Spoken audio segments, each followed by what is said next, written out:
ওম সহস্র শীর্ষা পুরুষা সহস্রাক্ষং সহস্রপাদঃ সভূমিং বিশ্বতো মৃত্বা তিষ্ঠৎ দশাঙ্গুলম।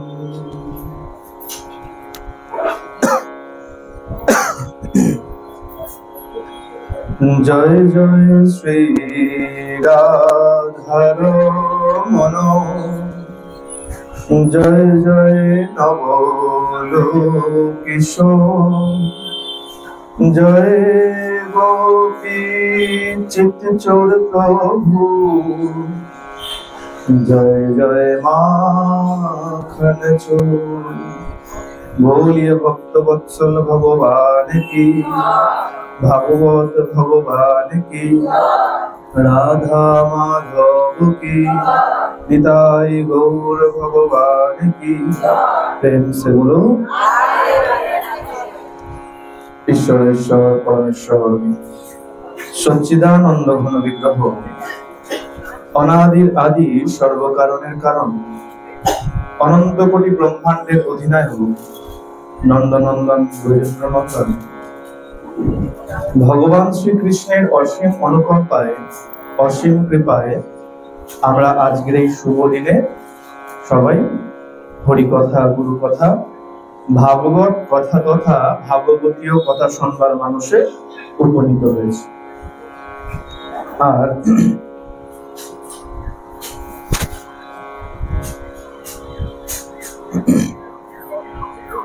একে তো চলছে বৈশাখ মাস, আর তার মধ্যে আজকে প্রেম সে বলো। আজকে তো ইচ্ছা করছে কেবল রাধে রাধে করেই বাড়ি চলে যাবে। বলে কেন? বলে আজকে বিশেষ কিছু শোনার প্রয়োজন নেই, আজকে যতক্ষণ তুমি রাধে রাধে করবে ওই তত তোমার পুণ্যের ঝুলি ভরতে থাকবে। প্রেম সে বলো। আর যে যত জোরে বলবে তার পুণ্য তত। সবাই মিলে একসঙ্গে দোনো হাত উঁচু করে প্রেম সে বলো। বলে এইভাবেই যদি আজকে চলতে থাকে আমাদের সভা আজকে সার্থক হবে। বলে একে তো অক্ষয় তৃতীয়া বলেছে, অক্ষয় তৃতীয়ায় যত পুণ্য করবে সেটা অক্ষয় হয়ে থাকে। আজকে যে যতবার রাধে রাধে বলবেন জানবেন সেই রাধে রাধেটা আপনার অক্ষয় হয়ে যাচ্ছে। প্রেম সে বলো।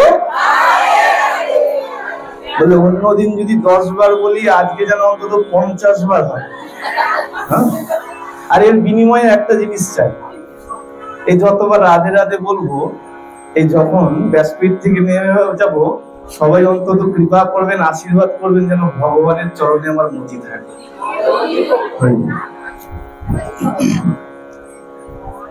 তাহলে আজকে কিছু বিশদ কথা, বিশদ লীলা জানবো। প্রথমে আমি বলবো না, প্রথমে শুনবো আপনাদের থেকে। রোজ তো আসি আর আমি বলি, তা আজকে শুনবো আপনাদের থেকে। তারপরে যদি দেখি কিছু বাকি আছে সেটা আমি পূরণ করি। ছোটবেলায় করতো না, ছোটবেলা বাবা মা কি করতো, সন্তানের পরীক্ষা নিত। কি বলতো? বলে যে শূন্য স্থান পূরণ করো, বলতো না? ইংরেজিতে বলতো ফিল ইন দা ব্ল্যাঙ্কস। বাবা বা মা কি করতো, একটা সেন্টেন্স লিখে মাঝখানের কোনো কথাগুলো বাদ দিয়ে দিত। ছেলেকে বলতো লিখতে। আজকে আমি ছেলে হয়ে বাকি রাখছি, মা বাবাকে বলছি আপনারা পূরণ করুন। আজকে ঘুরিয়ে পরীক্ষা নিচ্ছি। হ্যাঁ, পরীক্ষা না, বাবা মায়ের পরীক্ষা কোনদিন সন্তান নিতে পারে না। আচ্ছা, আজকে অক্ষয় তৃতীয়া। এটা কি? প্রথমে হচ্ছে চান্দ্র বৈশাখ মাসের শুক্ল পক্ষের যে তৃতীয়া তিথি, সেটাই হচ্ছে অক্ষয় তৃতীয়া তিথি। এর সম্পর্কে বিশদ বলার প্রয়োজন নাই। বলে কেন? বলে নামেই এর পরিচয় দিচ্ছে এটা কেমন তিথি। বলে অক্ষয় তৃতীয়া, অক্ষয় যার কোনো ক্ষয় নাই। এই দিনে তুমি যে কার্য করবে সেই কার্যের ফল অক্ষয় হয়ে থাকে। তবে জানতে হবে এই দিনে যেমন পুণ্য করলে পুণ্যটা অক্ষয় হয়ে থাকে, তেমন যদি পাপ করো সেই পাপ অক্ষয় হয়ে থাকে। তাই কি বলেছে? বলেছে এই দিনে যত পারবে মৌন হয়ে থাকবে, চুপ করে থাকতে, বেশি কথা বলতে নাই। কেন? বলে যত কথা বলবে তত কি হবে? বাজে কথা বেরিয়ে যাওয়ার সম্ভাবনা বেশি। যদি হা করো তাহলে কি বলবে? প্রেম সে বলো। বলে কথা বললে একটাই বলবে, আর কিছু বলবে না। তাতে যার রাধে রাধে ভালো লাগে রাধে রাধে বলবো, যার জয় শ্রীকৃষ্ণ ভালো লাগে জয় শ্রীকৃষ্ণ বলবো, যার জয় নিতাই ভালো লাগে সে জয় নিতাই বলবো। চাহে যদি কেউ মহাদেবের নাম করতে চায় মহাদেবের নাম করবো, আন কথা বলবো। কেন? বলে শুধু মৌন হয়ে থাকলে চলবে না, কেবল মুখ বন্ধ করে রাখলে কিন্তু পাপের থেকে নিস্তার নাই। বলে কেন? চুপ করে থাকলেই তো আর কোনো পাপ হলো না। বলে না, মানসিক ভাবে একটা পাপ হয়।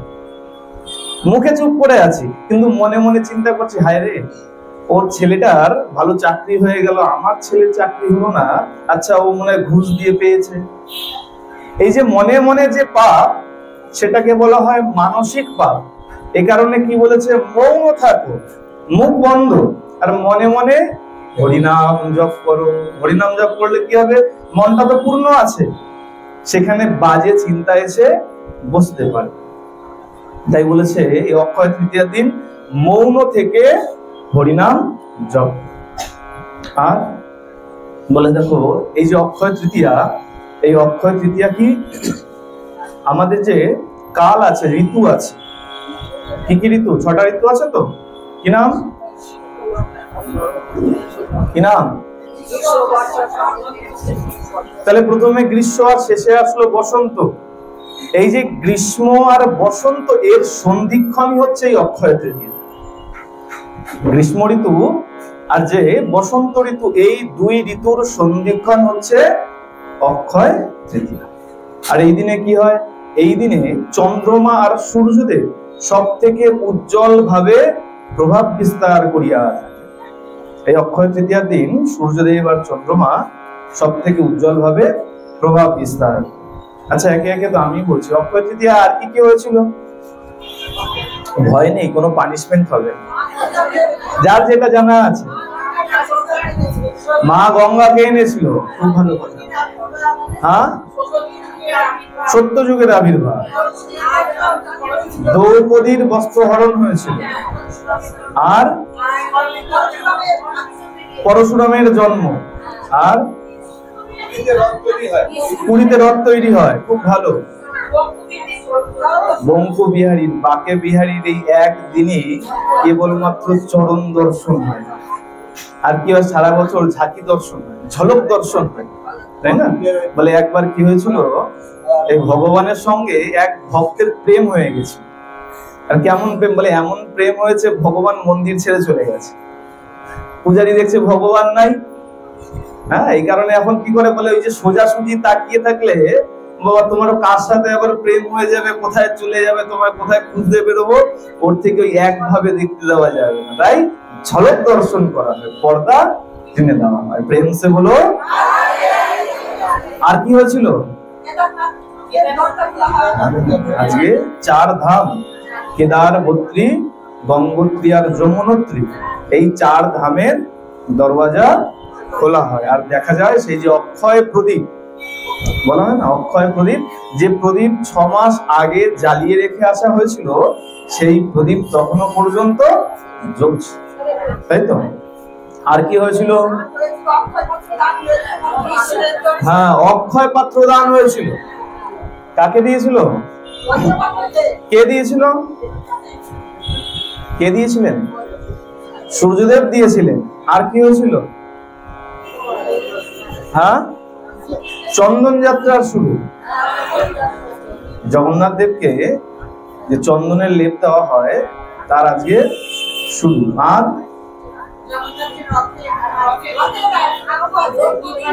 হ্যাঁ, দ্রৌপদী, সে রথের তো বাবা বলেছেন যে আজকে রথ নির্মাণের শুরু আজকে। আর পঞ্চপাণ্ডব দ্রৌপদীর অক্ষয় পাত্র, সেটাও বললেন অক্ষয় পাত্র। আর অর্জুনের বিশ্বরূপ দর্শন। আর হ্যাঁ, কৃষ্ণ সুদামার মিলন। তাহলে যাক, আর একবার ধ্বনি দেই, দিয়ে বাড়ি চলে যাই, শক্ত হয়ে গেল। আর তো কিছু বিশদ জানার। আজকে আর কি হয়েছিল, আরেকটি বিশেষ কার্য হয়েছিল। আজকের দিনে বেদব্যাস দ্বারা গণেশ কর্তৃক আমাদের যে পঞ্চম বেদ মহাভারত, সেই মহাভারতের রচনা হয়েছে। আর কি হয়েছিল, এই যে মহাভারতের যুদ্ধ আমরা শুনি, সেই মহাভারতের যুদ্ধের এই আজকের দিনের সমাপ্তি ঘটেছিল। এই মহাভারতের যে যুদ্ধ হয়েছিল, সেই যুদ্ধ আজকে সমাপ্ত হয়েছে। আর বলে দেখো, এই যে গঙ্গা, এগুলো তো সব বলে না, এগুলো কিরকম হলো বলে, এগুলো হেডলাইন দেখায় না, হেডলাইন দেখায় খবরে, প্রথমে বিশেষ বিশেষ তথ্যগুলো দেখিয়ে দিল। তাহলে এবার একটু বিশদে জানার চেষ্টা। প্রথমে বলা হলো আজকের দিনে মহাভারত রচনা হলো। কে করলেন রচনা? বেদব্যাস রচনা করেছিলেন, কিন্তু নিজে কিন্তু পেন হাতে ধরেন, কলম কিন্তু হাতে ধরেন। কে ধরেছিলেন? গণেশ হাতে ধরেছিলেন। চুক্তি হয়েছিল। গণেশ বলছেন, বলে দেখুন, কেবল আমাদের মধ্যে চুক্তি হয় না, দেবতাদের মধ্যেও চুক্তি হয়। কি বলেছে গণেশ? বলে বাবা লিখতে পারি। বলে ঋষি তুমি বলবে, আমি লিখবো, খুব ভালো কথা, তবে একটা শর্ত আছে। কি শর্ত? বলে আমি লিখবো আর তুমি বলবে, তুমি কিন্তু থামতে পারবে, থামতে পারবে। তুমি অনবরত বলবে, আমি অনবরত লিখবো, যেখানে থামবে আমি কিন্তু থেমে যাব, আমি আর লিখবো না। বেদব্যাস চিন্তায় পড়ে গেল। বলে দেখো, ভগবানের এত এত লীলা, অনবরত কিভাবে বলে যাব? চিন্তা করতে হবে। যদি কোথাও থেমে যায়, তাহলে তো গণেশ থেমে যাবে, লেখা তো অসম্পূর্ণ হয়ে যাবে। তাহলে কি করা যায়? চিন্তা করেছে। দেখুন, আমাদের প্রথম গুরু বেদব্যাস, কারণ এই যে এত এত ধর্ম শাস্ত্র আমরা যা দেখতে পাচ্ছি, ওই বেদব্যাস রচনা করে গেছে। তিনি কি করলেন? বিচার করলেন যে তাহলে তো অসুবিধা হয়ে যাবে। আচ্ছা বেশ, একটা উপায় খুঁজে বের করেছেন। গণেশকে বললেন, বেশ তাই হবে, আমি যদি থেমে যাই তোমারও লেখা থেমে যাবে, তবে একটা শর্ত আছে, আমি যে শ্লোক বলবো তার অর্থ না বুঝে তুমি লিখতে পারবে। আমি যে শ্লোক বলবো তার অর্থ আগে তোমাকে বুঝতে হবে, তারপরে গিয়ে তুমি রচনা করবে, তার আগে লিখতে পারবে না। এখন কি করলেন? বেদব্যাস মাঝে মাঝে একটু কঠিন কঠিন শ্লোক বলতে শুরু করলেন। যতক্ষণে গণেশ ভাবতে থাকেন, যতক্ষণে তার অর্থ বোঝার চেষ্টা করেন, ততক্ষণে বেদব্যাস পরের শ্লোক রচনা করেন। প্রেম সে বলো। তাহলে এটা গেল প্রথম। দ্বিতীয়, এদিক থেকে এক মা বলেছেন, শুনতে পেয়েছি, আজকে মা গঙ্গার মর্তে অবতরণ। আজকের দিনে মা কি করেছিলেন? এই ধরণীতে চরণ রেখেছিলেন, স্পর্শ করেছিলেন আজকে। সেটাও কিন্তু সামান্য কার্য ছিল না। হ্যাঁ, তার বিশদ কাহিনী এখানে শুনেছিলাম আমরা, মনে আছে তো? গঙ্গার কথা আমরা বিশদ এখানে শ্রবণ করেছিলাম। যে আজকে আর তত বিশদ বলবো না। সবর রাজের যে 60,000 পুত্র কপিল মুনির অভিশাপে যখন ভস্মীভূত হয়ে গিয়েছিল, তখন কপিল মুনি বলেছিলেন এই যে এই সবর রাজেরই এক বংশধর, তার মাধ্যমে গঙ্গাকে আনয়ন করা হবে, আর গঙ্গাকে এনে যদি গঙ্গার জল সিঞ্চন করা যায়, স্পর্শ করানো যায়, তাহলে এই সবর রাজের 60,000 পুত্রের উদ্ধার। আর কি হলো? সেই সবর রাজেরই বংশে জন্মগ্রহণ করলেন রাজর্ষি ভগীরথ। তার আগেও অনেক এসেছিলেন রাজারা। তার আগে তার পিতা ছিলেন দিলীপ, তিনি অনেক তপস্যা করেছেন, অনেক চেষ্টা করেছেন, মা গঙ্গাকে আনতে পারেননি। ভগীরথ এখন কঠোর তপস্যা করেছেন। আচ্ছা, ভগীরথকে কিন্তু রাজা বলা হয় না, কি বলা হয়? রাজর্ষি ভগীরথ। রাজা, কিন্তু তার আচরণ ঋষির মতো, তাই তাকে বলা হয় রাজর্ষি ভগীরথ।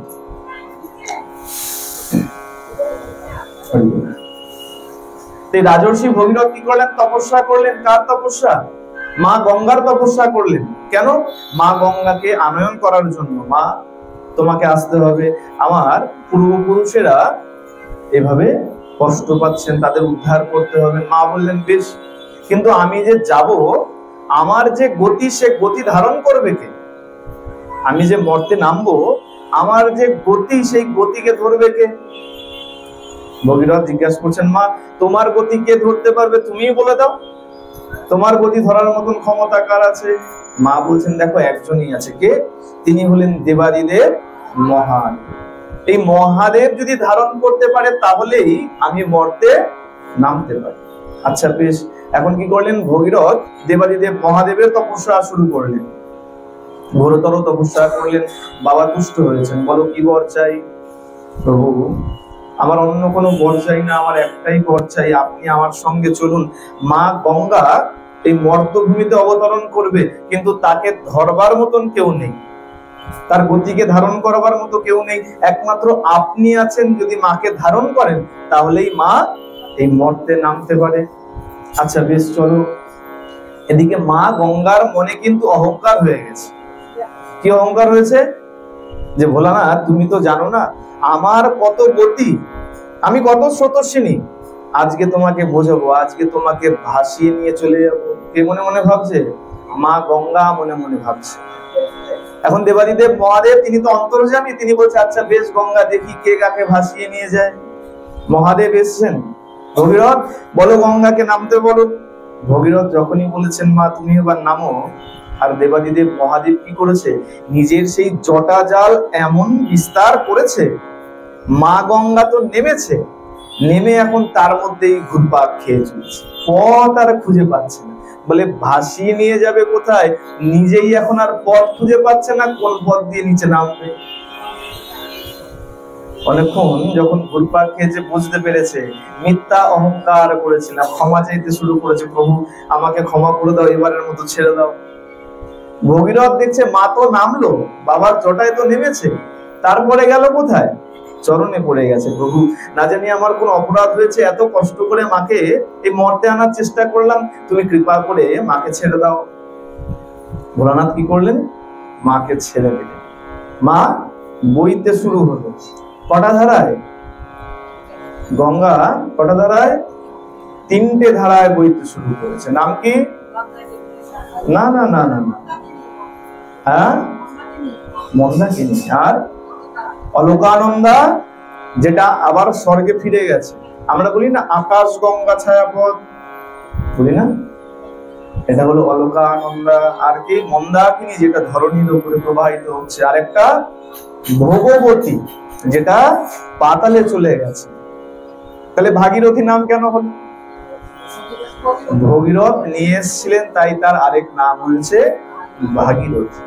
আর এই যে চলার পথে, এই চলার পথে আরেক ঋষির আশ্রম করেছিল, জন্যমুনির আশ্রম করেছিল। জন্যমুনি এই মা গঙ্গাকে সম্পূর্ণ পান করে ফেলেছিলেন, পেটের মধ্যে পুরে নিয়েছিলেন। আর ভগীরথের অনেক অনুনয় বিনয় করে আবার যখন জন্যমুনি তাকে ছেড়ে দিয়েছিলেন, কোথা থেকে?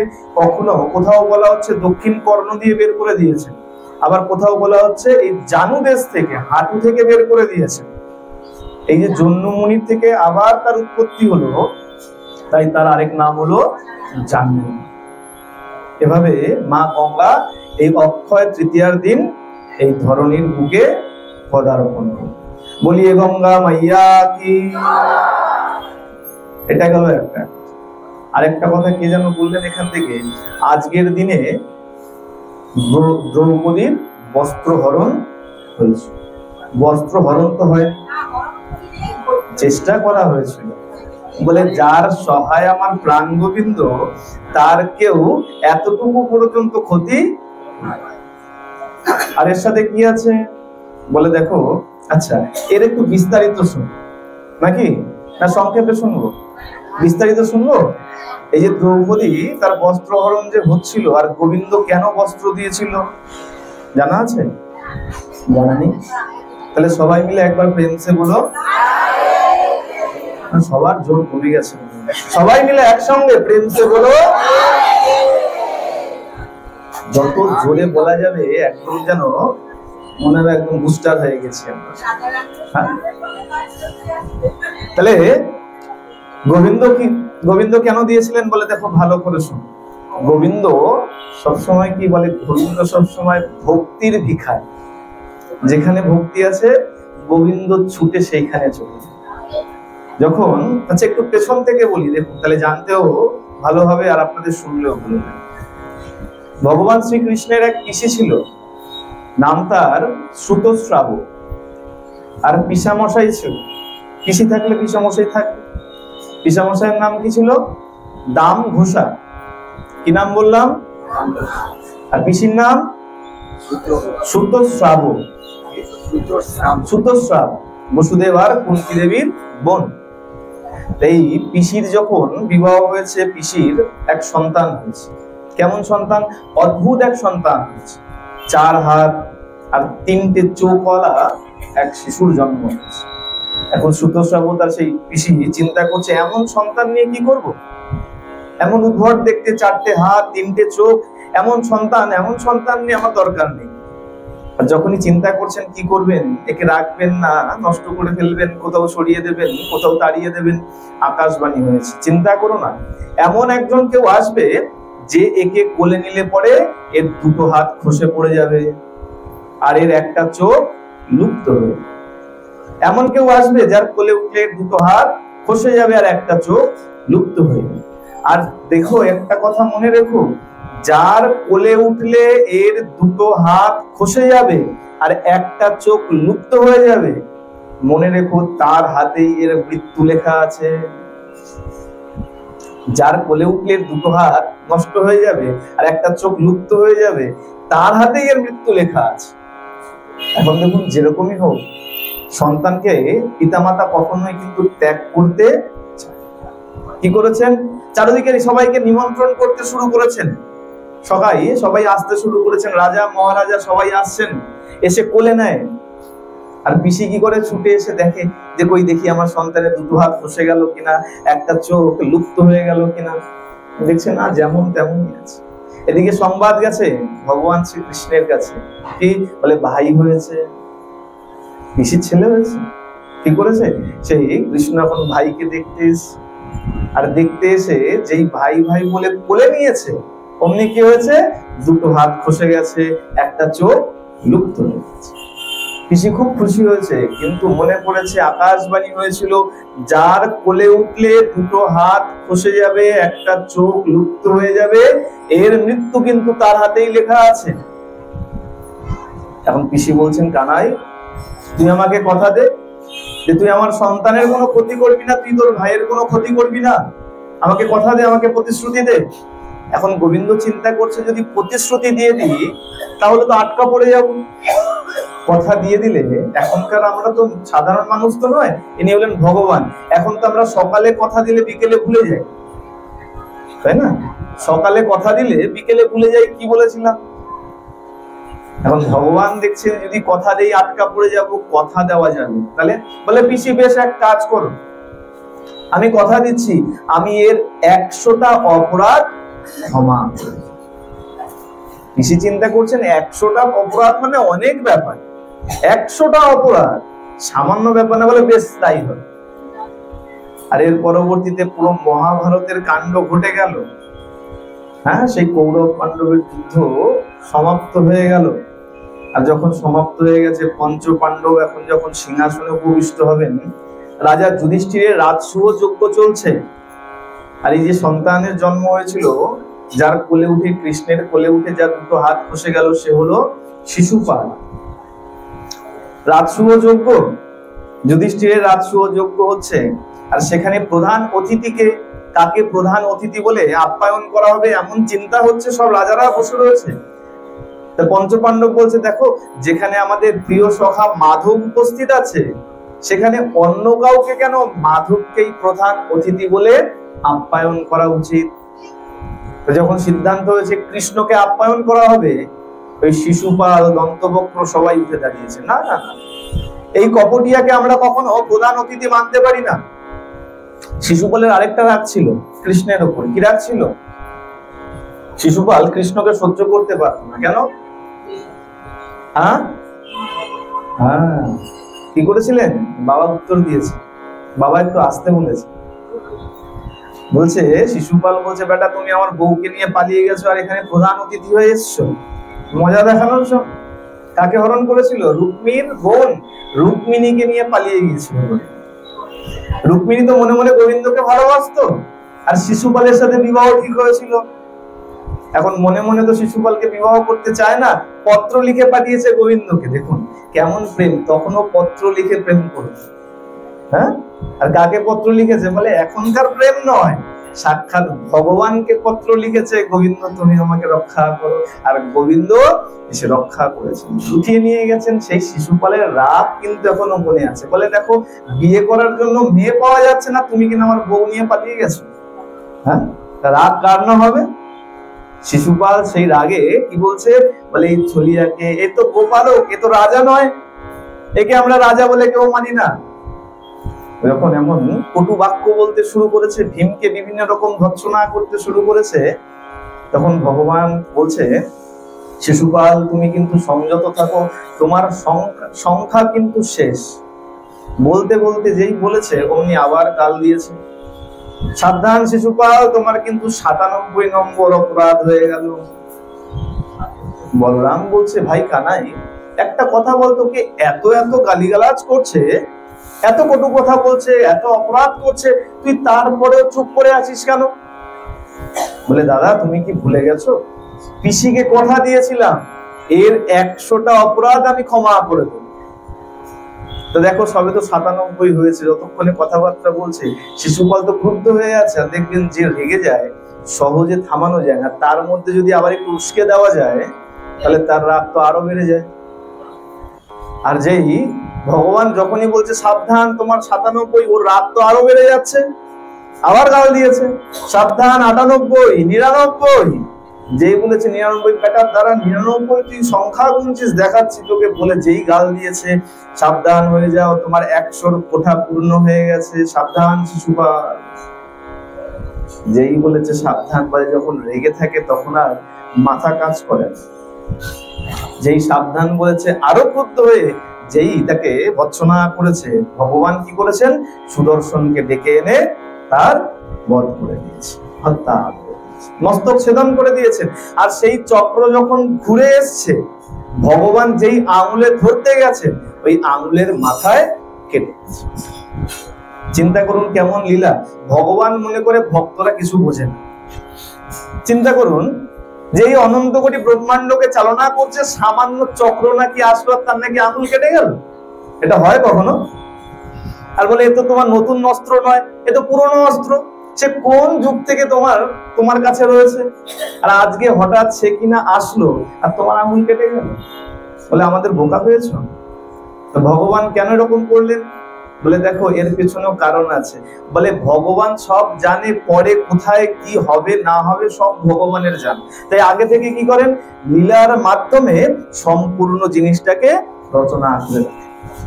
আমরা বাড়িতে যখন অনুষ্ঠান হয়, চিন্তা করুন, বাড়িতে মনে করুন কারো বিবাহ হচ্ছে, এবার আমরা কি করি? আগে থেকে তো প্ল্যান করে নেই তো, আচ্ছা এইখানে খাওয়ানো হবে, এখানে কোণে বসবে, এখানে অনুষ্ঠানের বরযাত্রী এসে বসবে, এইখানে ফুচকার দোকান বসবে, ওইখানে ঘুগনি বসবে, এরকম সব চিন্তা করো তো। তাহলে আমি জানি যে কোথায় কোন স্টল বসবে, কোথায় অতিথি বসবে। বলে কেন? বলে আমি আগে থেকে পরিকল্পনা করে রেখেছি। আর এই ব্রহ্মাণ্ড চলছেই তো ভগবানের পরিকল্পনায়, তাহলে ভগবান জানবে না? এটা তো হতে পারে না। ভগবান কি করলে? ওই যখন সুদর্শন চক্র আসলো, একটু কেটে গেছে। কি করেছে? সুভদ্রা ছুটতে শুরু করেছে, দাদার আঙুল কেটে গেছে, তাড়াতাড়ি কেউ ওষুধপত্র আনো, কাপড় আনো, বাঁধতে হবে। মা কুন্তী ছোটাছুটি করতে শুরু করেছেন। আর সেখানে দ্রৌপদী যেই এসছেন, এসে দেখছেন সখার আঙুল কেটে গেছে। তার এত কষ্ট হয়েছে, সে কোথাও যায়নি। কি করেছে? এই যে পরনের অতি মূল্যবান বসন, একবার চিন্তা করেনি যে আঁচলটা যদি ছিঁড়ে ফেলি তাহলে তো বসনটা আর পরতে পারবো না। যেই দেখেছে সখার আঙুল কেটে গেছে, তাড়াতাড়ি বসনটাকে ফেরে ওই সামান্য ছোট কাপড় দিয়ে আঙুলটাকে বেঁধে দিয়েছে। আর যেই মাত্র বেঁধে দিয়েছেন, ভগবান বলছেন, কৃষ্ণা আমি তো ঋণী হয়ে গেলাম।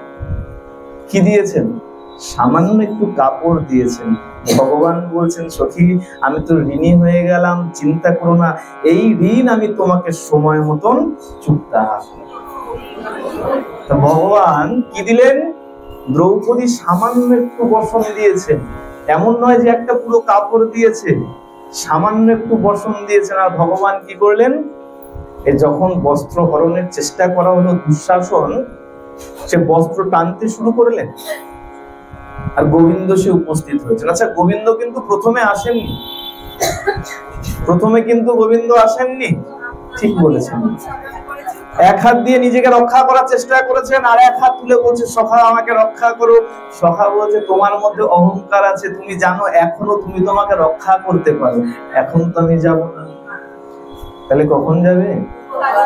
যখন দ্রৌপদী দেখছে আমার আর কোনো গতি নাই, আমি এক হাতে নিজেকে রক্ষা করতে পারি না, যখন বুঝতে পারলেন আমার গতি একমাত্র ভগবান, আমার সখা, যেই মাত্র দু হাত তুলে বলেছেন মাধব আমাকে রক্ষা করো, তখনই গোবিন্দ এসে সাক্ষাৎ সেখানে রক্ষা করেছেন। বস্ত্রের যোগান দিতে শুরু করেছেন। কত বস্ত্র বলে? টনকে টন বস্ত্র দিয়ে দিয়েছে। দুঃশাসন যার গায়ে হাতির সমান বল, সে কিনা কাপড় টানতে টানতে সেখানে ক্লান্ত হয়ে গেছে। কি দিয়েছিলেন? ছোট্ট একটু কাপড়। তাই বলছে এই অক্ষয় তৃতীয়ার দিন, সেই ঘটনাটি ঘটেছিল এই আজকের অক্ষয় তৃতীয়ার দিন। তাই বলছে অক্ষয় তৃতীয়ার দিনে কেউ যদি সামান্য দানও করো, ভগবান যে তার পরিবর্তে তোমাকে কত দেবে তা তুমি কল্পনাও করে রাখতে পারো না। প্রেম সে বলো। এ কারণে বলা হয় অক্ষয় তৃতীয়ার দিন আমরা বলি এই শাস্ত্রে বলা আছে, শাস্ত্র যা বলেছে বলেছে, ছেড়ে দিন। এই যে দ্রৌপদীর থেকে শিক্ষা নিন, দ্রৌপদী কি দিয়েছিল আর ভগবান তার পরিবর্তে দ্রৌপদীকে কি। তাহলে প্রথমে কেন আসেনি? বলে সম্পূর্ণ আত্মসমর্পণ তুমি যতক্ষণ না করবে ততক্ষণ গোবিন্দ তোমাকে। বলে কেন? পাণ্ডবদের কাছেও ভগবান গিয়েছিল, আবার কৌরবদের কাছেও ভগবান গিয়েছিল। এমন নয় কেবল পাণ্ডবদেরকে বুঝিয়েছে, কৌরবদের বোঝায়নি। কিন্তু কৌরবরা কি করেছে? তাদের মধ্যে ভক্তি ছিল না, বিশ্বাস ছিল না, তাই ভগবানকে চিনতে পারে। তাহলে ভক্তি রাখতে হবে। ভক্তি যদি না থাকে, ভগবান তোমার সামনে এসে দাঁড়ালেও তুমি কিন্তু বুঝতে পারবে। আর কি করলেন? বলে এর থেকে আরো শিখে যান, আরো কি করতে হয়। বলে ভগবানকে কি দেব এটা চিন্তা করতে নাই, বিচার করতে নাই। যেটা উত্তম বস্তু সেটা নিয়ে দান করে দিতে হয়। আমরা কি চিন্তা করি? আমরা ওই সুভদ্রার মতন করি, ছুটতে থাকি কোথায় নকুলদানা পাওয়া যাবে, কোথায় গুজিয়া পাওয়া যাবে, ছুটতে থাকি। আর যে দ্রৌপদীর মতন ভক্ত, সে কি করবে? বাজারে যাবে, ভালো মিষ্টি কি আছে, কমলা হোক যাই হোক, উত্তম বস্তু কি আছে কিনে এনে গোবিন্দকে দিয়ে দেবে। না গোবিন্দ তুমি খাও, তুমি খেলেই আমি সন্তুষ্ট। দ্রৌপদীর মতন বিচার রাখতে হবে। বিচার করেনি যে কাপড়টা নষ্ট হয়ে যাবে, উত্তম কাপড় হোক আর যাই হোক না কেন, আমার সখা কষ্ট পাচ্ছে, সেখানে থেকে আমার এই বস্ত্র কখনো মূল্যবান নয়। ফেরের সঙ্গে সঙ্গে আঙুলে। আর সেই ঘটনা ঘটলে অক্ষয় তৃতীয়ার দিন। তাই বলা হয় অক্ষয় তৃতীয়ার দিন যে যেরকম ভাবে পারবেন সে তার সামর্থ্য অনুযায়ী দান অবশ্যই করবে। আর কি হয়েছিল? এটা তো গেল আরেকটা কথা। আরেকটা কেদারনাথের কথা, আমরা তো ঘুরতে যাই, তার আগে আরেকটা কথা বলি। আরেকটা এখান থেকে বলা হয়েছে আজকের তিথিকে আরেকটা বিশেষ নামে পরিচিত করা। আজকের তিথির নাম কি আরেকটা বলা হয়েছে? পরশুরাম জয়ন্তী। ক্যালেন্ডারে দেখবেন লেখা থাকে পরশুরাম জয়ন্তী। আজকে আমাদের এই পরশুরাম ভগবান বিষ্ণুর ষষ্ঠ অবতার বলা হচ্ছে। এই ভগবান বিষ্ণুর ষষ্ঠ অবতার পরশুরামের আবির্ভাব হয়েছে। আর দেখুন এই যে পরশুরাম, আচ্ছা পরশুরাম ব্রাহ্মণ না ক্ষত্রিয়? পরশুরাম ক্ষত্রিয়, তাই তো? পরশুরাম ক্ষত্রিয়, সবাই একমত তো? হ্যাঁ, কি বলছেন বাবা? ব্রাহ্মণ। বাবারা বলছে কিন্তু ব্রাহ্মণ, মায়েরা কিন্তু ক্ষত্রিয় দলে। আর পাল্টানো হবে না তো? হ্যাঁ, পরশুরাম ব্রাহ্মণ, পেছন থেকে বলছে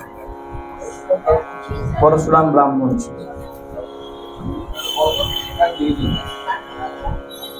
বলবো না অন্য কথা বলি? অন্য যে মাহাত্ম্য আছে সেটা বলি নাকি এটাই বলবো? পরশুরাম বলবো? তাহলে সবাই প্রেম সে বলো। সবাই বলেনি, তাহলে আর বলবো না। সবাই মিলে একসঙ্গে প্রেম সে বলো। তাহলে এবার আমাদের সৃষ্টি কোথা থেকে? বলে ভগবান বিষ্ণু ছাড়ুন, ব্রহ্মা ধরুন। ব্রহ্মার থেকে ব্রহ্মার এক পুত্রের জন্ম হয়, তার নাম কুশ। নাম শুনতে কিন্তু মনে রাখতে হবে। কেবল আমি বলে যাচ্ছি, আমি কিন্তু যখন বিশ্রাম দেব এবার এক এক করে জিজ্ঞাসা করব। ব্রহ্মার এক পুত্র হলেন, নাম হলেন কুশ। কি নাম? কুশ। কুশের পুত্র কুশনাভ। কি নাম বললাম? কুশনাভ। এই কুশনাভের পুত্র হলো গাধী। গাধী। এই গাধীর কোন পুত্র হয়, তাহলে এই গাধীর হলো কন্যা। সেই কন্যার নাম সত্যবতী। এই সত্যবতী কিন্তু বেদব্যাসের মা সত্যবতী নয়, আগেই বলে দেয়। তাহলে কি কি হলো? ব্রহ্মার পুত্র কুশ, কুশের পুত্র কুশনাভ, কুশনাভের পুত্র গাধী, আর গাধীর কন্যা সত্যবতী।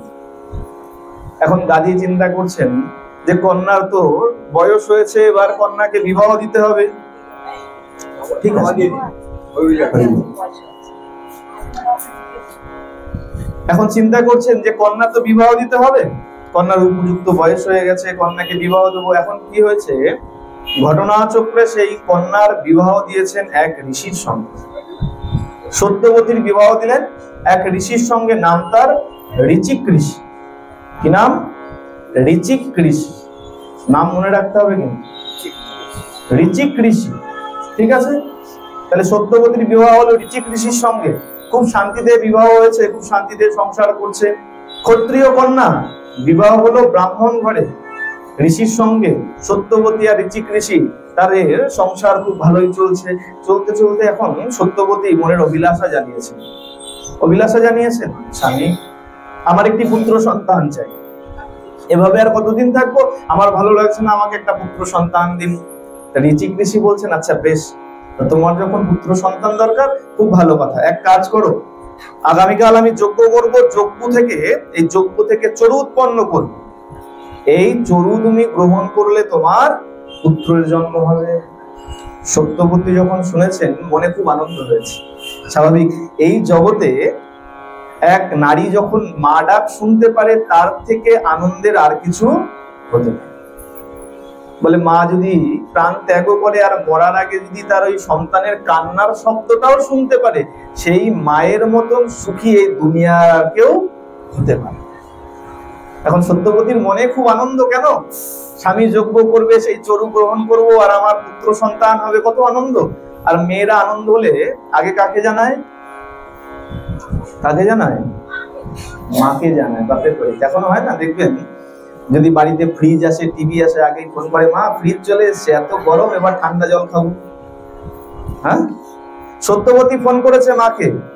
কাকে? বলে বাবা ফোন তো ছিল না তখন। ফোন করেনি, সংবাদ পাঠিয়েছে। মাকে সংবাদ পাঠিয়েছে, মা তোমার জামাই আগামী দিন যজ্ঞ করবে, আর যজ্ঞ থেকে চরু উৎপন্ন হবে। সেই চরু যদি আমি গ্রহণ করি, আমার পুত্র সন্তান হবে। তা উৎসব যখন, তুমি তাড়াতাড়ি চলে এসো। মেয়ের উৎসব, মেয়ের বাড়িতে আনন্দের উৎসব, আর তুমি কেন আসবে না? বলে মেয়ের মা যদি না আসে তাহলে তো সেটা ভালো লাগে না, তাড়াতাড়ি তুমিও চলে এসো। এখন গাদিরাজের পত্নী চলে এসছে। এসে সকাল হয়েছে, আর ঋচিক ঋষি সেই যজ্ঞের আয়োজন করেছেন। যজ্ঞের যখন আয়োজন করেছেন, এখন ঋচিক ঋষির শাশুড়ি এখন ঋচিক ঋষিকে একটুখানি খোশামত করছে যে জামাই, এই দেখো আমার তো কোনো পুত্র নাই, যা একটা কন্যা ছিল তোমাকে দিয়ে দিয়েছি, তা আমার এখন রাজ্য, তোমার শ্বশুর মশাইয়ের রাজ্যকে সামলাবে। দেখ কাজ করো, তুমি যখন আমার কন্যার নিমিত্তে যজ্ঞ করছো, তা আমার নিমিত্তে একটু যজ্ঞ করে দাও। তার থেকে যে চরু হবে, তাতে আমার এক সন্তানের জন্ম হবে, আমার রাজ্য এগিয়ে যাবে, রাজ্য শাসন খুব ভালোভাবে হবে। ঋচিক ঋষি বলছেন, আচ্ছা মা বেশ, তাই করবো। তাহলে আপনিও যজ্ঞে বসুন, আপনার মেয়ের সঙ্গে আপনিও যজ্ঞে বসুন, আহুতি দেবেন, আর তাতে চরু উৎপন্ন হলে আপনারও সন্তান হবে। আচ্ছা বেশ, যজ্ঞে বসেছেন, আর যজ্ঞে যখন আহুতি প্রদান করেছেন ভক্তি ভরে, অগ্নিদেব দুটো চরু প্রদান করেছেন। এই চরুর কথা আগেও আমরা শুনেছিলাম। কোথায়? ভগবান রামচন্দ্রের জন্মের কথা যখন শুনেছিলাম, সেখানেও এই চরুর কথা শুনেছিলাম। রাজা দশরথ শৃঙ্গী ঋষিকে আনিয়ে যজ্ঞ করেছিলেন, আর অগ্নিদেব সেখান থেকে চরু দান করেছিলেন। আর সেই চরু দশরথ 3 রানীকে ভাগ করে দিয়েছিলেন। আর কি হয়েছিল, রানী সুমিত্রার চরু চিলে নিয়ে উড়ে গেছে। বাকি 2 রানী নিজেদের অর্ধেক অর্ধেক চরু সুমিত্রাকে দান করেছিলেন।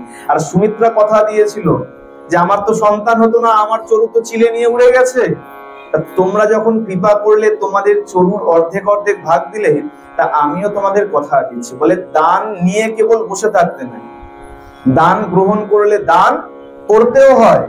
খালি দান গ্রহণ করবো এমন কখনো হওয়া উচিত নয়। তা সুমিত্রা কি করলেন, দান গ্রহণ করেছেন। আর তিনি কি প্রতিশ্রুতি দিলেন, যার চরু থেকে আমার যে পুত্রের জন্ম হবে, আমার সেই পুত্র তার সেই পুত্রের চিরদাস হয়ে থাকে।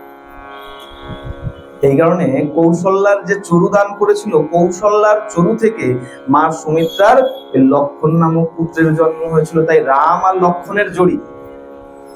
আর কৈকেয়ীর যে চরু, তার থেকে যে পুত্র হলো সে হলেন শত্রুঘ্ন।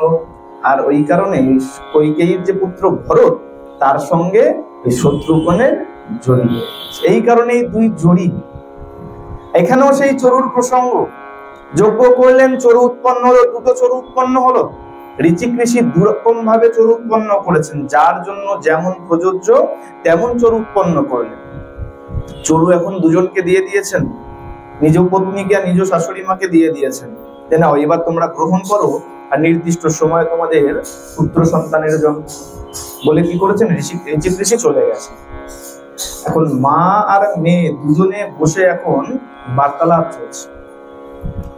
মা বলছে, দেখ এই জগতে স্বার্থ সবার আছে, স্বার্থ ছাড়া কোনো ব্যক্তি নাই, আর স্বার্থ ছাড়া কেউ কাউকে ভালোবাসে না। দেখ আমার মনে হয় এই যে জামাই তোর জন্য যেমন চরু বানিয়েছে, আমার জন্য মনে হয় তেমন চরু বানায়। কেন বলে, তোর গর্ভে থেকে তো নিজের সন্তান উৎপন্ন হবে, তাই তোর চরুটা মনে হয় একটু বিশেষ ভাবে বানিয়েছে। স্পেশাল ডিশ বলি না, বিয়ে বাড়িতে গেলে বলে দেখুন স্পেশাল ডিশ আছে, না খেয়ে যাবেন না, বলে না। মা কি বলছে, বলে স্পেশাল করে বানিয়েছে হয়তো তোরটা। এক কাজ কর, তুই তো ব্রাহ্মণী, তোর ছেলে তো আর রাজ্য শাসন করবে না, আমার সন্তান তো রাজ্য শাসন করবে। তাই কাজ কর, তোরটা তো বিশেষ ভাবে তৈরি করেছে, তোর চরুটা আমাকে দে, আর আমার চরুটা তুই নিয়ে নে। মেয়ে বলছে, বেশ, এতে আর এমন কি হতে পারে, এক কাজ করো, বেশ তাই কর, তোমার চরুটা আমাকে দাও আর আমার চরুটা তুমি নিয়ে নাও। মা আর মেয়ের এখন বার্তালাপে দুজনে রাজি হয়ে গেছে। দুজনে চরু অদল বদল করে চরু খেয়ে যে যার জায়গায় চলে গেছে। কিছুদিন পরে ঋচিক ঋষিকে সত্যবতী বলছেন, জানেন এক মজার ঘটনা হয়েছে। কি মজার ঘটনা হয়েছে, বলে যে চরু উৎপন্ন করেছিলেন, সেই চরু আমি আর মা দুজনে দুজনেরটা অদল বদল করে খেয়ে নিয়েছি। আর যেই শুনেছে দুজনে দুজনের চরু অদল বদল করে খেয়ে নিয়েছি, অমনি ঋচিক ঋষি এখন কপাল চাপলাতে শুরু করেছে। হায় হায় হায়, এ কি করেছো তুমি? বলে কেন, এতে এমন কি হয়েছে? বলে তুমি জানো না এতে কি অঘটন করে ফেলেছো? বলে কেন? বলে তুমি তো ব্রাহ্মণী, তাই তোমার গর্ভের থেকে যেন ব্রাহ্মণ পুত্র জন্মগ্রহণ করে, ব্রাহ্মণের গুণ থাকে, এমন পুত্র হয়, ধীর স্থির শান্ত হয়, তেমন পুত্র হয়, ঠিক তেমন ভাবে আমি তোমার চরু উৎপন্ন করেছিলাম।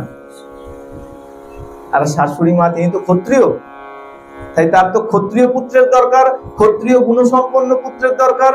তাই তার পুত্র যেন ক্ষত্রিয় গুণসম্পন্ন হয়, তেমন ভাবে মন্ত্রপুত করে ওই চরু উৎপন্ন করেছিলাম, যেন ক্ষত্রিয় পুত্র হয়, উগ্র স্বভাবের পুত্র হয়। এখন এই যে অদল বদল করে তোমরা চরু গ্রহণ করে নিয়েছো, তোমার মায়ের গর্ভের থেকে ব্রাহ্মণ ধীর স্থির গুণসম্পন্ন পুত্রের জন্ম হবে, আর তোমার গর্ভ থেকে ক্ষত্রিয় উগ্র স্বভাবের পুত্রের জন্ম। যেই বলেছে, চিন্তা করুন, যদি কেউ জানতে পারে যে আমার সন্তান উগ্র হবে, তাহলে তার কি অবস্থা হবে? সত্যবতী কাঁদতে শুরু করেছে, স্বামী আমি কি এসব কিছু জানি না, আপনি তো অনেক তপস্যা করেছেন, আপনার অনেক তপস্যার বল আছে, আপনি এক কাজ করুন, আপনার তপস্যার বলে আমার সন্তানের স্বভাব পরিবর্তন করে দিন। কারণ চরু তো গ্রহণ করা হয়ে গেছে, আর চরু তো আর বের করা যাবে না, তাহলে তার স্বভাব পরিবর্তন করে দিন। বলে দেখো এটা সম্ভব না। যজ্ঞের যে ফল, সেই ফলকে আমি পরিবর্তন করতে পারি। তুমি গ্রহণ করেছো, তোমার ওরকম পুত্র হবে। বলে না, আমি এরকম পুত্র চাই না। অনেক কান্নাকাটি যখন করেছে, এখন ঋচিক ঋষি বলছে আচ্ছা বেশ, তাহলে এক কাজ করতে পারি, ফল পরিবর্তন করতে পারি না, কিন্তু ফলকে আরেকটা প্রজন্ম এগিয়ে দিতে পারি। বলে যে পুত্র তোমার হওয়ার কথা ছিল সে তোমার হবে না, তোমার পুত্রের পুত্র হবে, অর্থাৎ তোমার নাতি তেমন। যদি চাও তো এতটুকু আমি করতে পারি। বলে বেশ তাই করো। বলে ছেলে তো ভালো হোক, নাতি যেরকম বাউন্ডুলে হোক, ছেলে তো আমার ভালো হোক আগে। বলেছে বেশ। এখন তিনি তপস্যা বলে কি করেছেন, ওই যে উগ্র স্বভাবের সন্তান সত্যবতীর আসার কথা ছিল তাকে এক প্রজন্ম আগিয়ে দিয়েছে। তার সন্তান নয়, তার নাতি যে হবে, অর্থাৎ তার সন্তানের যে সন্তান হবে, সে ওইরকম উগ্র ক্ষত্রিয় স্বভাবের। এদিকে ওই চরু গ্রহণ করেছেন দুজনে, নিজ পত্নী আর শাশুড়ি মা। তার থেকে কি হলো, গাদিরাজের এক পুত্রের জন্ম হলো। গাদিরাজের পত্নী তিনি তো সেই ব্রাহ্মণ গুণসম্পন্ন চরু ভক্ষণ করেছিলেন। তার ঘরে ধীর স্থির শান্ত স্বভাবের এক রাজাই বলতে পারেন, রাজার ঘরে তো রাজাই হবে, এক সন্তানের জন্ম হলো। সে কে, কি নাম তার? বিশ্বামিত্র। বিশ্বামিত্র কেমন ছিলেন? ধীর স্থির। পরে কি করেছেন, তপস্যা করে তিনি মহর্ষি পর্যন্ত হয়েছেন, ব্রহ্মর্ষি পর্যন্ত হয়েছেন বিশ্বামিত্র। আর এদিকে ওই সত্যবতী আর ঋচিক ঋষির ঘরে এক সন্তানের জন্ম, তার নাম যমদগ্নি। এই যমদগ্নির সঙ্গে বিবাহ হলো মাতা রেণুকার। এই মাতা রেণুকা আর যমদগ্নির যখন বিবাহ হলো, আর ওই যে চরুর প্রভাব বলেছিল এক প্রজন্ম এগিয়ে যাবে, ওই চরুর প্রভাবে এই মাতা রেণুকার গর্ভ থেকে ব্রাহ্মণ, কিন্তু তার গর্ভ থেকে এক উগ্র স্বভাব ক্ষত্রিয় স্বভাব যুক্ত এক সন্তানের জন্ম হলো। আর তিনি হলেন আমাদের পরশুরাম ভগবান। বলিয়ে পরশুরাম ভগবান কি। তাহলে কেন তার স্বভাব এরকম? ওই যে চরু অদল বদল করে ভক্ষণ করে নিয়েছিলেন, এই কারণে পরশুরাম তিনি ব্রাহ্মণ, তিনি ক্ষত্রিয় নয়, কিন্তু তার স্বভাব ক্ষত্রিয়। আর কি হলো, এই যখন জন্ম হয়েছে বেশ কিছুদিন গেছে, একদিন কাঠ কাটতে বনে গেছে পরশুরাম, কাঠ কাটতে বনে গেছে। আর তার পিতা যমদগ্নি বসে তপস্যা করছে। বসে যখন তপস্যা করছে, তপস্যা করতে করতে হঠাৎ সহস্রবাহু অর্জুন, এক বিষম এক দৈত্য, সেই দৈত্য কি করেছে, সহস্রবাহু অর্জুন চলে এসেছে যমদগ্নির আশ্রমে। যমদগ্নির কাছে এক গাভী ছিল, সুন্দর এক গাভী ছিল। সেই গাভীটা নেওয়ার জন্য যখন লোভ দেখিয়েছে, আর যমদগ্নি বলেছে না না না, এই গাভী আমি দিতে পারবো, আমার এই গাভী আমি দান করব না। আর এই সহস্রবাহু অর্জুন কি করেছেন, ক্রুদ্ধ হয়ে ওই যমদগ্নির গলা শিরচ্ছেদ করে দিয়েছেন। আর এই যখন শিরচ্ছেদ করেছেন, মা রেণুকা 21 বার বুক চাপড়ে পরশুরামকে ডেকেছিলেন। যখন দেখেছেন যে স্বামীর গলা কেটে দেওয়া হয়েছে, স্বামীকে বধ করা হয়েছে, মা রেণুকা 21 বার বুক চাপড়েছিলেন। 21 বার বুক চাপড়ে পরশুরামকে ডেকেছিলেন। আর পরশুরাম যখন কাঠ কেটে বাড়ি ফিরে এসছে, দেখছে মা ক্রন্দন করছে, বুক চাপড়াচ্ছে। মা তুমি এভাবে কাঁদছো কেন, কি হয়েছে তোমার? বলে দেখ বাবা, এই সহস্রবাহু অর্জুন এসেছিল, আর এই সহস্রবাহু অর্জুন এসে তোর পিতাকে বধ করে দিয়ে গেছে, তোর পিতার গলা কেটে দিয়ে গেছে। আর পরশুরাম গিয়েছিলেন বনে কাঠ কাটতে, হাতে সেই কুঠার ছিল, যে কুঠারকে শাস্ত্রীয় ভাষায় বলা হয় পরশু। পরশু হস্তে যার, তিনি হলেন পরশুরাম। তা হাতে সেই কুঠার ছিল, সেই কুঠার নিয়ে আর ঘরে প্রবেশ করেনি, সেই কুঠার নিয়ে উদ্যত হয়েছিল এই সহস্রবাহুকে বধ করার জন্য। সহস্রবাহু কেমন শক্তিমান ছিলেন, বলে রাবণকে পর্যন্ত তিনি 2 হাতের মধ্যে আটকে রেখে দিয়েছেন। রাবণ যাকে দেবতারা পর্যন্ত ভয় পায়, সেই রাবণকে পর্যন্ত সহস্রবাহু 2 হাতের মধ্যে আটকে রেখে দিয়েছিলেন। এই পরশুরাম কি করলেন, সেই কুঠার নিয়ে গিয়ে সহস্রবাহুর সেই সহস্রবাহু কর্তন করে দিলেন আর তাকে বধ করে দিলেন।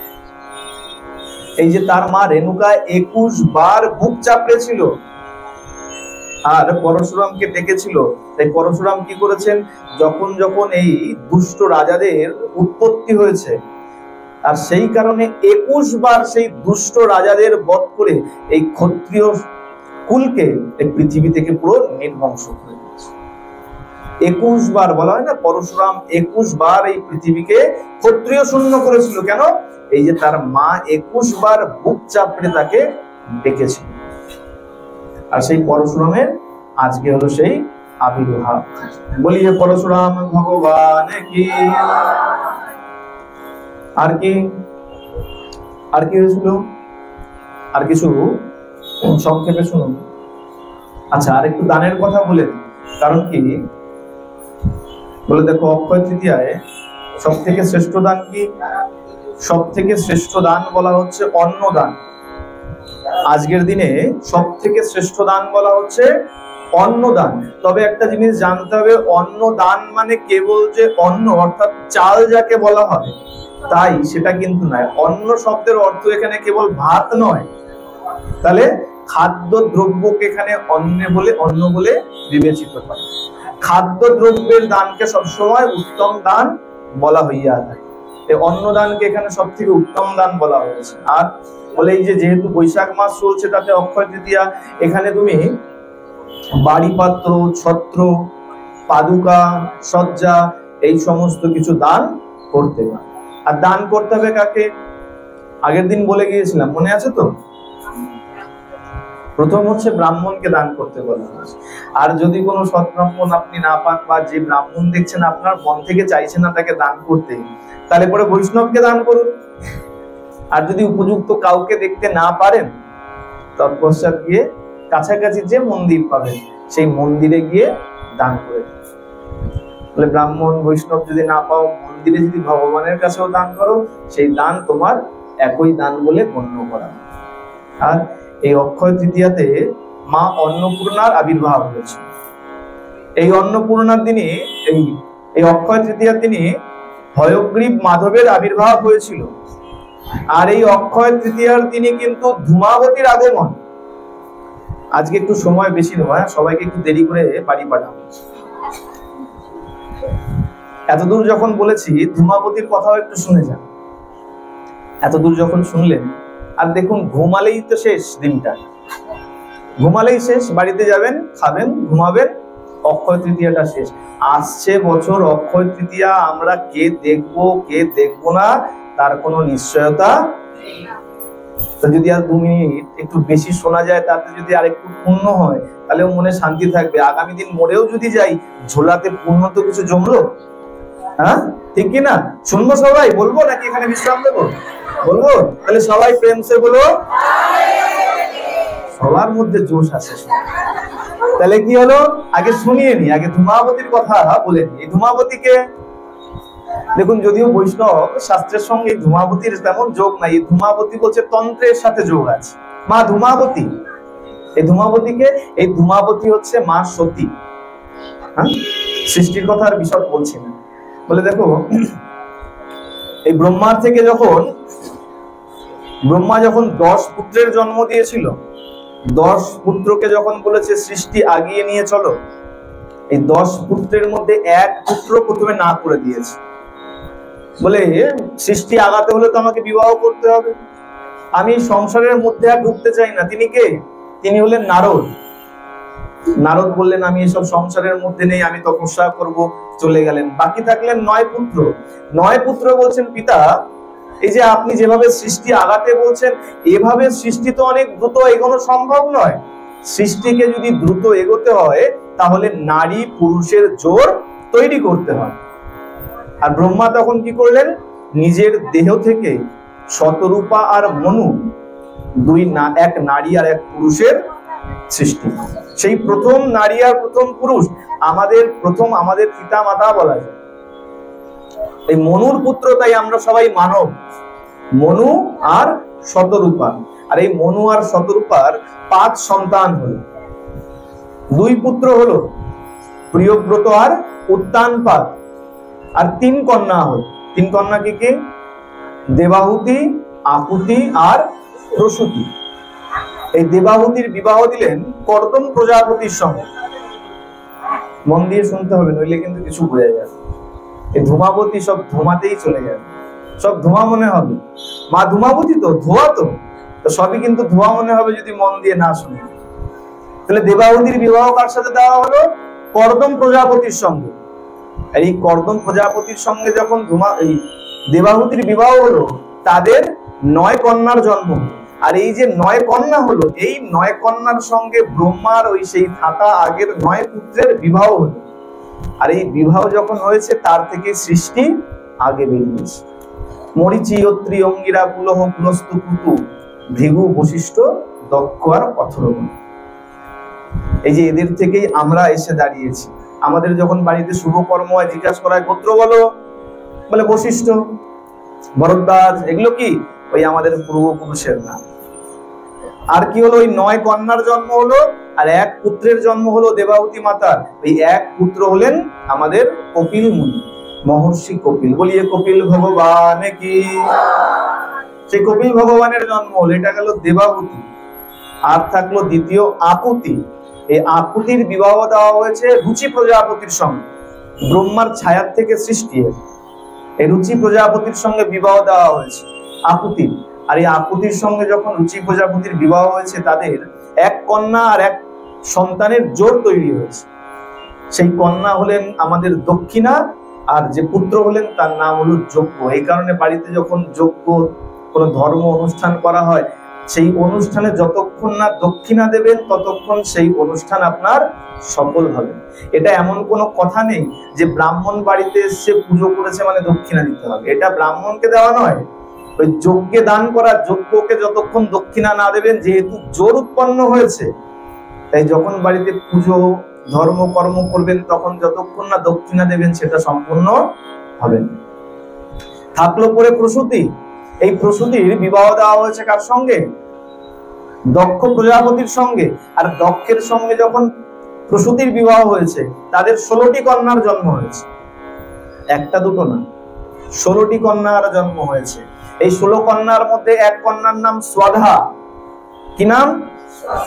স্বাধা। এই স্বাধার বিবাহ দিয়েছে অর্জমার সঙ্গে। পিতৃগণের দেবতা, তার নাম অর্জমা। এই অর্জমার সঙ্গে বিবাহ দেওয়া হয়েছে স্বাধার। এই স্বাধার কথা আমরা অনেক শুনতে পাই। চণ্ডী মন্ত্র যখন উচ্চারণ হয়, দেখবেন চণ্ডী পাঠ হয় না, স্বাধা স্বাধা, সেখানে খুব শোনা যায় মন্ত্র। আর 1 কন্যার নাম সোহা। এই সোহার বিবাহ দেওয়া হয়েছে অগ্নির সঙ্গে। এই কারণে অগ্নিতে যখন কিছু দেবেন, যদি সোহা না বলেন, অগ্নি সেটা গ্রহণ করে না।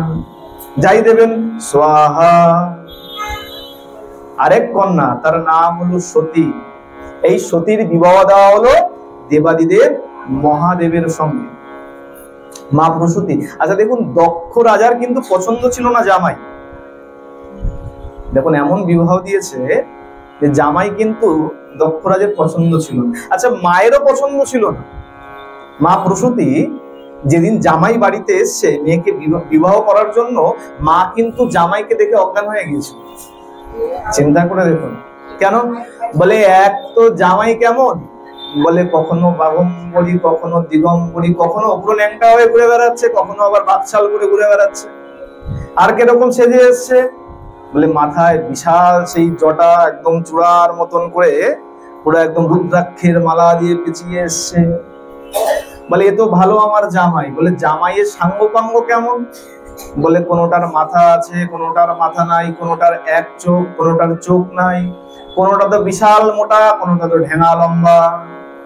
ভূত প্রেত সবাই সঙ্গে এসছে। বলে, এটাও নয় ভালো। বলে, জামাই কিসে এসছে? পালকি কোথায়? পালকি তো নাই। কিসে করে এসছে? ষাঁড়ে করে। এখন তো কত পালকি যায় না, এখন এখানে তো দেখা যায় পালকি ভাড়া হয়। মাঝখানে ছিল না, জিনিসটা বন্ধ হয়ে গেছে। এখন আবার ফ্যাশন এসছে না, এখনো সুন্দর লাইটিং করে পালকি নিয়ে যাওয়া হয়। তখন তো বাবার পালকি নাই। বলে, কেন? বলে, বাবার টাকা নাই তো। বাবার তো টাকা নাই। পালকি কি? বলে, দেখো আমার টাকা নেই, এত পালকি ভাড়া করতে পারবো না, আমার যে বাহন আছে ওটাতে করেই যাবো। কিসে করে গেল? ষাঁড়ে করে গেল। বলে, বেশ, খুব ভালো কথা, ষাঁড়ে করে গেছে। ষাঁড়ে করেও গেছে তো গেছে, কেমন ভাবে গেছে? ষাঁড়ের পিঠে উল্টো হয়ে বসে গেছে। চিন্তা করুন। আর এরকম জামাই যদি দেখে, কোন শাশুড়ির মাথা ঠিক থাকবে? বলে, একে তো ষাঁড়ের পিঠে বসে, তাতে আবার উল্টো। কেন? এর মধ্যে বিচার আছে। এটা কোনো মজার বিষয় নয়, এখান থেকে শিক্ষা আছে। যখন সাঙ্গ পাঙ্গ সবাই যাচ্ছে তখন তো ডিজে ছিল না যে ডিজে চলবে আর নাচবে সবাই। তা বাবার সাঙ্গ পাঙ্গরা যখন যাচ্ছে, বাবা বলছে দেখ এইভাবে যাবি তো আমার ভালো লাগবে না। কেন? বাবা তো 5 মুখে সবসময় রাম নাম করছে, পঞ্চমুখে রাম নাম গান ত্রিপুরারি। বাবা তো চুপচাপে থাকে না, বলে এই যে বিয়ে করতে যাচ্ছি আর তোরা সঙ্গে যাচ্ছিস, এইভাবে চুপ করে গেলে হবে? তাহলে বাবা তো হরিনাম ভালোবাসে, বলে হরিনাম কর সবাই, বলে বাজা হরিনামের ডিজে বাজা। সবাই হরিনাম করতে শুরু করেছে। বাবা তো ষাঁড়ের পিঠে সোজা হয়ে বসছিল, বিচার করছে আমার ইষ্টদেবের নাম চলবে পেছনে, এটা তো হতে পারে। ভগবানের নাম যেখানে চলে তার দিকে কখনো পেছন দিয়ে বসতে, যেখানে হরিনাম চলছে ভাগবত চলছে সেদিকে কখনো পেছন দিয়ে বসতে নাই। বলে দেখো আমি বর, আমি যদি পেছনে যাই সেটাও ভালো দেখায় না। আমি ওদের বললাম তোরা সামনে চলে যা, আর আমি যদি পেছন পেছন যাই তাহলেও ভালো লাগে। তাহলে এক কাজ করি, আমি ঘুরে বসে যাই। বাবা কি করলেন? ষাঁড়ের পিঠে ঘুরে বসে গেলেন। বলিয়ে দেবাদিদেব মহাদেব কি। এই হলেন পরম বৈষ্ণব। এমনি এমনি পরম বৈষ্ণব বলা হয়। আর মা প্রসূতি ওই রকম জামাই দেখেই অজ্ঞান হয়ে গেছে। সেই সতীর সঙ্গে বিবাহ হলো। আর দিকে কি হলো, এই সতী বিবাহের পরে এক সময় কি হচ্ছে, দক্ষরাজের মনে রাগ ছিল, নিজের বাড়িতে যজ্ঞের অনুষ্ঠান করছে। একটু দ্রুত বলবো, একটু দ্রুত শুনুন, হ্যাঁ, সময় একদম অন্তিম পর্বে চলে এসেছে। তা যখন যজ্ঞের অনুষ্ঠান করা হয়েছে, মা সতীকে নিমন্ত্রণ করেন। মা সতীকে নয়, দেবাদিদেব মহাদেবকে নিমন্ত্রণ করেন। মা সতী বাইরে দাঁড়িয়ে আছে, দেখছে বিমানে করে সব দেবদেবতারা যাচ্ছে। মা জিজ্ঞাসা করছে, হ্যাঁ রে তোরা যাচ্ছিস কোথায়? বলে কেন রে সতী, তুই জানিস না তোর বাবার বাড়িতে যজ্ঞের অনুষ্ঠান চলছে? মা একটু লজ্জায় পড়ে গেছে। মা বিচার করছে, সত্যি তো, বাবার বাড়িতে অনুষ্ঠান আমি জানি না। এখন কি করেছে, ছলনা করে বলছে, ও হো হতে পারে মহাদেবকে বলে গেছে বাবা এসে, আর মহাদেব সবসময় তো তপস্যা করে, হয়তো আমাকে বলতে ভুলে গেছে। আচ্ছা আচ্ছা তোরা যা, আমি আসছি। সবাই চলে গেছে। মা গিয়ে মহাদেবকে জিজ্ঞাসা করছেন, প্রভু এই আপনার শ্বশুর বাড়িতে যজ্ঞের অনুষ্ঠান চলছে, আপনি যাবেন না? মা সতী কত চালাক দেখুন। বলে সংসার চালানো কিন্তু মুখের কথা নয়। অনেক সময় বাবারা বলে না, কি করো সারাদিন তুই রান্না করো আর খাও, চিন্তা কি আছে? বলে দেখো সংসার ভালোভাবে চালাতে গেলেও তার অনেক বুদ্ধির প্রয়োজন। মা সতী কি বললেন, আপনার শ্বশুর বাড়িতে উৎসব হবে, আপনি যাবেন না। মা কিন্তু একবার বলেনি যে আমার বাপের বাড়িতে অনুষ্ঠান আপনি যাবেন না। মা ভাবছে যদি বলি আমার বাপের বাড়িতে, তাহলে আর যদি মহাদেব রেগে গিয়ে বলে তোর বাপের বাড়ি আমার, তাহলে কি বলবো? বলে আপনার শ্বশুর বাড়ি যদি বলা হয় তাহলে কিরকম, বলে ব্যাপারটা একটু আপন আপন মনে হয়। আমার শ্বশুর বাড়ি, কত আনন্দের ব্যাপার। মাও কত চতুর, আপনার শ্বশুর বাড়িতে উৎসব আর আপনি যাবেন না। বাবা কি বলছে, বলে দেখো যাওয়ার তো ইচ্ছা করে, কিন্তু বিধান কি আছে, শ্বশুর বাড়ি থেকে যদি নিমন্ত্রণ না আসে তাহলে কোনো উৎসবে যাওয়া উচিত নয়, আনন্দ উৎসবে যাওয়া উচিত নয়। শুধু শ্বশুর বাড়ি নয়, নিমন্ত্রণ না থাকলে কোনো আনন্দ উৎসবে যাওয়া উচিত নয়। ধর্ম অনুষ্ঠানের ক্ষেত্রে কোনো আমন্ত্রণের বিচার রাখতে নাই। যেখানে ধর্ম হচ্ছে, হরিনাম চলছে, সেখানে বিনা নিমন্ত্রণে গিয়ে বসে পড়ো। আর যেখানে দুঃখের সংবাদ আছে সেখানে কখনো নিমন্ত্রণের অপেক্ষা করতে। এছাড়া কোনো আনন্দ অনুষ্ঠানে বিনা নিমন্ত্রণে যাওয়া উচিত নয়। মা বলছেন আচ্ছা বেশ, আপনি যাবেন না, আমার শ্বশুর বাড়ি, আমার বাপের বাড়ি। মহাদেব বলছে দেখো তোমার বাপের বাড়ি ছিল, তুমি যখন বিবাহ করে চলে এসছো এটাই তোমার নিজের বাড়ি হয়ে গেছে। এখন মা একটু ক্রুদ্ধ হয়ে গেছে, বাপের বাড়ি যাবে তো। মা একটু রাগ করে বলছে, আমি নিজের বাপের বাড়ি যাবো আর আপনার থেকে পারমিশন নেব? থাকলো আপনার পারমিশন, চললাম আমি। মা বেরিয়ে গেছেন। বাবা বুঝতে পেরেছেন ওখানে গিয়ে যদি কিছু অঘটন ঘটে তাহলে তো মুশকিল হয়ে যাবে। সব নিজের সাঙ্গ পাঙ্গকে পাঠিয়ে দিয়ে, যা যা যা তাড়াতাড়ি যা, মায়ের পেছন পেছন যা। আর সেখানে গিয়ে কি হয়েছে, দেবাদিদেব যা ভেবেছিলেন তাই হয়েছে। সেখানে গিয়ে সতী যখন নিজের প্রতিনিন্দা শ্রবণ করেছেন, দক্ষরাজ যখন শিবের নিন্দা করেছে, আর সেই নিন্দা শোনা মাত্রই কি করেছেন, নিজের দেহের থেকে ক্রোধাগ্নি নির্গত করে নিজেই শেষ হয়ে গেছে। এই যে দেহ ত্যাগ করলেন, সেই দেহ কি হলো, ধূমে পরিণত হলো, ধোঁয়ায় পরিণত হয়ে গেল। আর সেই থেকেই দেবী ধূমাবতীর সৃষ্টি হলো। সেটা হলো মঙ্গলবার অক্ষয় তৃতীয়ার দিন আর এই সন্ধ্যা। বলিয়ে ধূমাবতী মাইয়া কি। সেই আজকের দিনে সেই ধূমাবতীর সৃষ্টি হয়েছিল। এই কারণে তন্ত্রে আজকের দিনটাকে খুব মান্যতা দেওয়া, ধূমাবতীর পূজা করা। আচ্ছা, এত দূর যখন শুনলেন আরেকটুখানি শুনে, এই যে 16 কন্যা বাকি থাকলো, 3 কন্যার নাম বললাম, বাকি 13 জনের নাম বলবো, একজনের নাম। 3 জন কে ছিল? স্বাধা, স্বাহা আর সতী। আর এই যে বাকি 13 কন্যা, সেই 13 কন্যার বিবাহ দিলেন ধর্মের সঙ্গে। আর এই 13 কন্যার মধ্যে ছোট কন্যা যে, তার নাম মূর্তি। আর এই মূর্তির সাথে যখন বিবাহ হয়েছে, এই মূর্তি আর ধর্মের বিবাহের ফলে তাদের থেকে আরেক পুত্রের জন্ম হয়েছে, 2 পুত্রের জন্ম হয়েছে। তারা হলেন নর আর নারায়ণ। আমরা বলি না নরনারায়ণ, নরনারায়ণ ভগবান, এই সেই নরনারায়ণ, তাদেরও জন্ম এই আজকের দিন, অক্ষয় তৃতীয়ার দিনেই। সেই নর আর নারায়ণ ভগবান আজকের দিনেই জন্মগ্রহণ করেছিলেন। আর এতটুকু পর্যন্ত জেনে রাখুন, সেই নরনারায়ণ ভগবান আজও পর্যন্ত বদ্রীনাথে বসে তপস্যা করছেন। আর ওনারা আমাদের নিমিত্তে তপস্যা করছেন, তাই এত পাপ, এত অনাচার চলা সত্ত্বেও সব যেন আমাদের মনে হচ্ছে ঠিকঠাক চলছে। এত এত পাপ হয়ে যাচ্ছে, গো হত্যা হয়ে যাচ্ছে, নারী হত্যা হয়ে যাচ্ছে, তারপরেও যেন সবকিছু দেখলে মনে হচ্ছে সব ভালো চলছে। কেন? এখনো পর্যন্ত নরনারায়ণ ভগবান আমাদের নিমিত্তে তপস্যা করছে। যেদিন ওনারা তপস্যা বন্ধ করে দেবেন, আমাদের সব নাশ হয়ে। বলিয়ে নরনারায়ণ ভগবান কি। তাহলে আজকের মতন এই অক্ষয় তৃতীয়ার একটু বিস্তারে, কারণ কি আমরা সব হেডলাইনের মতন শুনি, আজকে এটা হয়েছিল, আজকে ওটা হয়েছিল, আজকে সেটা হয়েছিল, একটু বিস্তারে জানলাম। একটু বিস্তারে জানলে মনে আনন্দ বেশি হয়, আর জানলে জানা আনন্দ হয়, আর ধ্বনি দিলে তার থেকে বেশি আনন্দ হয়। প্রেম সে বলো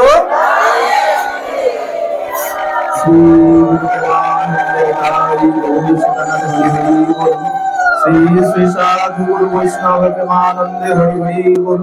শ্রী শ্রী রাধা গোবিন্দ প্রেমানন্দে হরি হরি।